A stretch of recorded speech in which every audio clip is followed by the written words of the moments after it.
রমজান তো বেশি দিন বাকি নাই, ঠিক না? কি ইফতারির পরশা বসবে চকবাজারে, ঠিক না?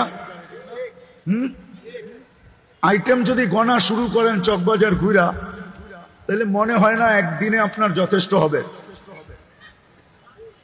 শুধু আইটেম গনতে কয়েকদিন লাগবে, ঠিক না?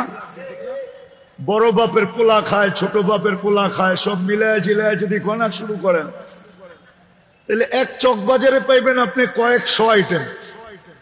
তো মুসলমানের চেয়ে আইটেম বেশি কেউ খায় না। মুসলমানের চেয়ে ফ্যাশন দুনিয়াতে কেউ বেশি করে না। বাংলা এইখানে যতজন যুবক দাঁড়ানো আছে, সবার চুলের স্টাইল ভিন্ন।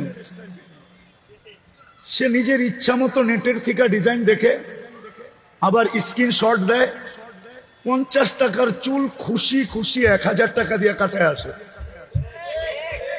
কি ঈদের সময় 1000 টাকা দিয়ে কাটায় না? না কাটায় না। এখনই তো 300 টাকার নিচে কাটবে না। কি যুবক, কত কত? আরে বলো না, 300 টাকার নিচে কাটবে না।